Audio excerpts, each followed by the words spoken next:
Movie के start में हम लड़की ईमा को दिखाया जाता है जो कि विंडो से एक कैट को देख रही थी जो कि पानी में डूब रही है। ये यहाँ पर कोई भी इमोशनलेस शो नहीं करती। दरअसल उसको इस कैट के डूबने का कोई दुख नहीं हो रहा था और ना ही ये सोचती है कि ये इस कैट को बचाने के लिए जाए। इसके बाद हम देखते हैं कि ये अपने फादर के साथ रहा करती थी और ये ब्रेकफास्ट करते हुए अपने फादर से बात करती है। तभी इसकी आंट इसके घर पर आती है जो ईमा की न्यू बेबी की बात करती है।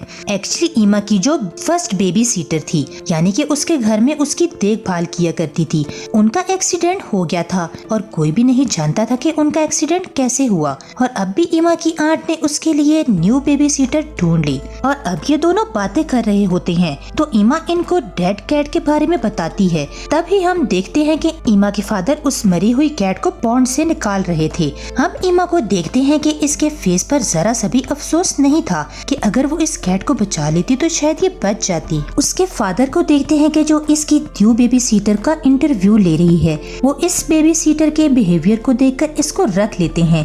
ईमा ने सिटीजनशिप के अवार्ड के लिए अप्लाई किया हुआ था, वो चाहती थी कि ये अवार्ड इसको ही मिले। और तभी हम देखते हैं कि वो स्कूल में सबके साथ बहुत अच्छा बिहेवियर रख रही है। वो कुछ बच्चों के साथ खेल रही होती है, तभी एक लड़की इससे टकराती है। ईमा इसको उठाती है। हम ईमा को घर में भी देखते हैं जो स्माइलिंग की प्रैक्टिस कर रही थी। अगले दिन अवार्ड मिलने का दिन था। इसके फादर इसको एक अच्छा सा ड्रेस पहनाते हैं और इसको स्कूल की तरफ ले जाते हैं। वहाँ पर बहुत सारे पेरेंट्स अवार्ड सेरेमनी में आए हुए थे, जहाँ पर टीचर अनाउंसेस करती है कि माइलो ने सिटीजनशिप के अवार्ड को जीता है। वो अपने फादर को ये बता रही थी कि माइलो को ये अवार्ड मिला है और वो इस अवार्ड को डिजर्व भी नहीं करती थी। वो माइलो की इंसल्ट करती है और वो अपने फादर से अपने इस बिहेवियर के लिए सॉरी भी करती है। फिर ईमा माइलो को एक लिफ्ट में लेकर जाती है। फिर कुछ देर के बाद माइलो कहती है कि हमें वापस जाना चाहिए। ईमा माइलो के पास जाती है। इसके बाद हमें स्क्रीन ब्लैक दिखाई जाती है। कुछ देर के बाद हम माइलो के पेरेंट्स को देखते हैं जो ईमा के पास आए थे।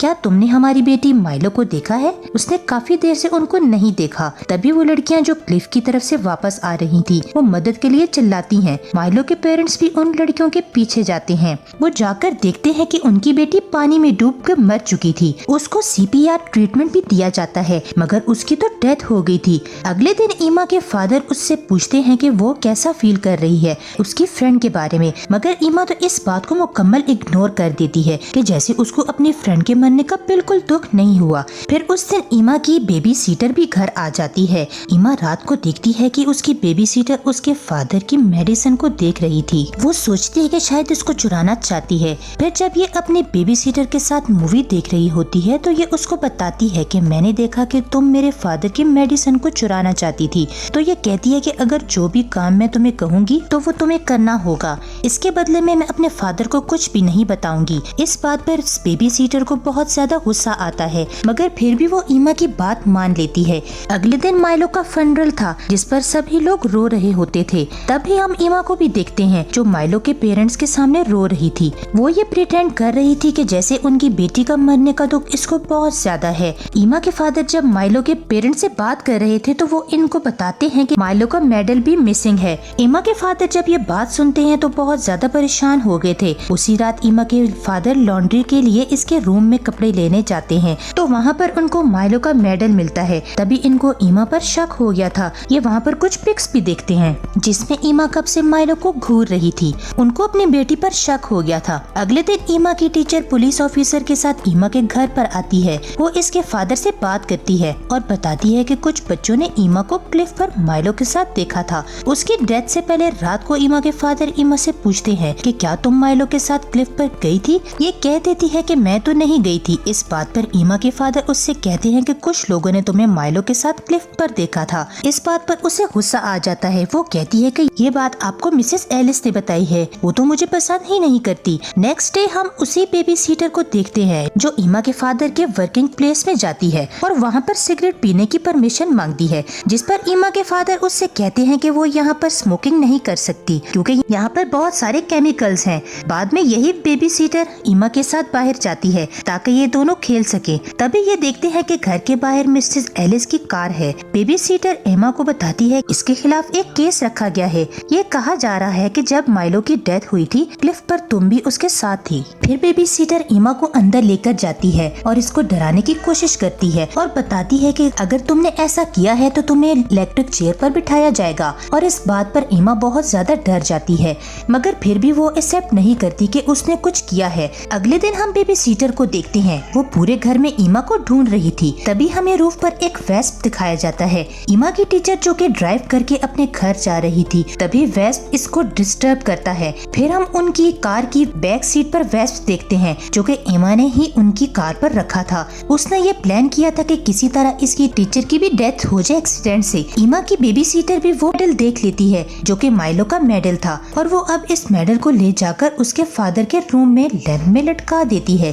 ताकि वो पकड़ी जाए। ईमा जब अपने फादर के रूम में आती है तो वो फौरन से उस मेडल को अपने पीछे छुपा लेती है। ईमा के फादर इस बात को फौरन से नोटिस कर लेते हैं और फिर वो ईमा को बहुत ही प्यार से अपने पास बिठाते हैं और कहते हैं कि बेटा ये मेडल तुम्हारे पास कहाँ से आया। ईमा अपने पास से स्टोरी बना लेती है, माइलो ने खुद उसको ये मेडल दिया था। अगले दिन ईमा के फादर जब ऑफिस जा रही होती हैं तो ये रास्ते में थेरेपिस्ट को भी कॉल करते हैं, क्योंकि ये चाहते हैं कि ये अपनी बेटी को थेरेपिस्ट को दिखाएं। तभी ये रास्ते में देखते हैं कि किसी का एक्सीडेंट हुआ है। दूसरी तरफ हम ईमा को देखते हैं जो अपनी बेबी सीटर से पूछ रही थी कि क्या तुमने लैंप पर मेडल रखा था, और वो बहुत ज्यादा गुस्से में थी। तभी ईमा के फादर भी वहाँ पर आ गए थे और ईमा को अपने साथ ले जाने का कहते हैं और कहते हैं कि अपना वो मेडल भी ले लो जो तुमने माइलो से लिया था, और ये फिर इसको माइलो के घर लेकर जाते हैं। ईमा इस मेडल को माइलो की मदर को रिटर्न कर देती है। माइलो की मदर बहुत ज्यादा कंफ्यूज लग रही थी इस मेडल को लेते हुए। तभी वो ईमा के फादर को बताती है कि मिसेस एलिस की डेथ हो गई है कार एक्सीडेंट की वजह से। ईमा जब ये सुनती है तो वो ऐसा प्रिटेंड करती है, वो रोने लग जाती है और कहती है कि वो उसकी बेस्ट टीचर थी। अब जब ये अपने फादर के साथ घर वापस आ रही थी तो ये रास्ते में बिल्कुल ही भूल जाती है अपनी टीचर की डेथ के बारे में। वो अपने फादर से कह रही थी कि वो अपने घर जाकर बेबी सीटर के साथ कुकीज को बेक करेगी। उसके फादर इसके बिहेवियर से बहुत ही ज्यादा परेशान और हैरान थे। नेक्स्ट डे हम देखते हैं कि ईमा के फादर जो कि अपने वर्किंग प्लेस में काम कर रहे थे, उनके रूफ पर वेस्प नेस्ट जो कि पहले था और वो गायब हो चुका था। अब उनको ये शक हो रहा था कि शायद मिसेस एलिस की डेथ पर उनकी बेटी का हाथ है। फिर हम ईमा की साइकियाट्रिस्ट को देखते हैं। इनकी ईमा के साथ फर्स्ट मीटिंग थी। वो साइकियाट्रिस्ट ईमा के फादर को बताती है कि आपकी बेटी बिल्कुल नॉर्मल बच्चों की तरह है, उसको कोई भी प्रॉब्लम नहीं है, क्योंकि ईमा ने इस साइकियाट्रिस्ट को भी अपनी बातों से पागल बना लिया था। नेक्स्ट डे ईमा की बेबी सीटर को जाकर कहती है कि मैं तुम्हारी स्टेप मदर भी बन सकती हूँ, क्योंकि तुम्हारे फादर मुझे लाइक करते हैं। इस बात पर ईमा को बहुत ज्यादा गुस्सा आ जाता है और वो जाकर अपने फादर से पूछती है कि क्लोई मुझे कह रही है कि वो मेरी स्टेप मदर बनना चाहती है, क्या आप उसको लाइक करते हैं? इस बात पर उसके फादर इसको कोई भी आंसर नहीं करते और वो वहाँ से चले जाते हैं। तभी हम रात को देखते हैं कि क्लोई जब टीवी देख रही थी तो उसको आउट हाउस से शोर सुनाई देता है।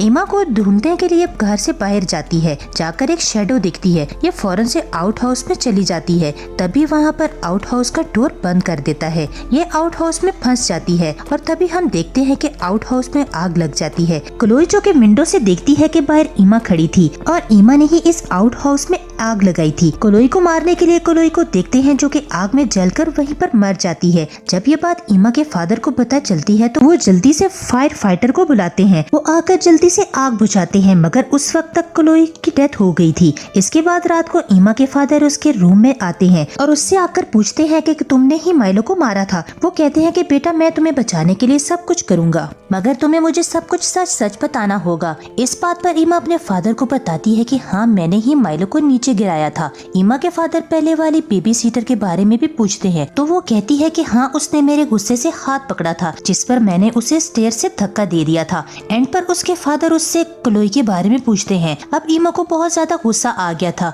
वो गुस्से में चिल्लाती है कि हाँ उसने मेरी स्टेप मदर बनने की कोशिश की, इस वजह से मैंने उसको भी मार दिया। ईमा के फादर को भी पता चल गया था कि ये सब कुछ उसकी बेटी ने किया है। वो बहुत ज्यादा परेशान हो गए थे कि उनकी छोटी नन्ही बच्ची इतने बड़े क्राइम्स कर रही है। ईमा अपने फादर से कहती है कि वो आइंदा ऐसा कुछ भी नहीं करेगी, मगर उसके फादर अब बहुत ज्यादा डर गए थे। नेक्स्ट डे ईमा के फादर को कॉल करता है कि हम ईमा से मिलना चाहते हैं, मगर ईमा के फादर एक्सक्यूज कर देते हैं कि वो बीमार है। ईमा के फादर बहुत ज्यादा डर गए थे कहीं उनकी बेटी को पकड़ न ले, इस वजह से वो अपनी बेटी को दूर लेक हाउस पर ले जाते हैं। हाउस कीपर इनका वहाँ पर वेलकम करता है। उसी दिन शौर्य ईमा के फादर को दोबारा कॉल करता है और उनको बताते हैं कि आग खुद ब खुद नहीं लगी थी, बल्कि किसी ने लगाई थी। ईमा के फादर ने प्रोटेक्शन के लिए अपने पास घर में एक गन भी रखी हुई थी और वो ये सोच रहे थे कि वो इस गन का यूज यूज कभी भी कर सकते हैं इस हालात को खत्म करने के लिए। तभी इस रात ईमा स्टोव्स को ऑन कर देती है ताकि इसके फादर गैस से मर जाए। घर के डोर्स को बंद कर देती है और खुद घर से बाहर चली जाती है। तभी ईमा के फादर की आंख खुल जाती है, तो जब गैस को स्माइल करते हैं वो फौरन से विंडो और दरवाजे खोल देती है। जब वो अपनी बेटी को बाहर देखते हैं तो वो समझ गए थे कि उनकी बेटी ही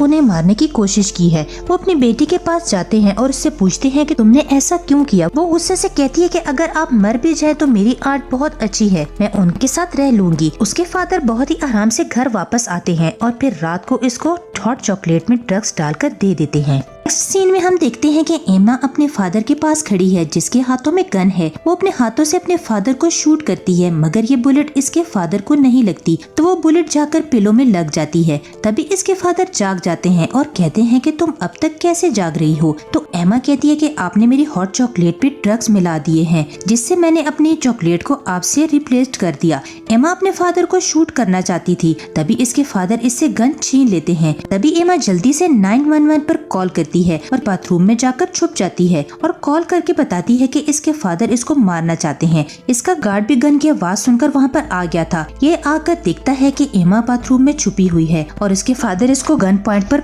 लेकर खड़े हुए हैं। गार्ड एमा को बचाना चाहता था, तभी एमा के फादर एमा को शूट करने के बजाय खुद को ही शूट कर देते हैं। एमा देखती है कि उसके फादर उसी के सामने खुद को ही शूट कर लिया था। और लास्ट सीन में हम एमा की आंट को देखते हैं जो कि इसको लेने आई है और उसको हक करती है और कहती है कि तुम्हारे फादर तो एक मेंटल इंसान थे जो सबको ये कह रहे थे कि सबको तुमने ही मारा है, ऐसा कैसे हो सकता है। इसका मतलब ये था कि एमा की आंट उस पर बहुत बिलीव करती थी और इसी के साथ मूवी यहाँ पर एंड हो जाती है।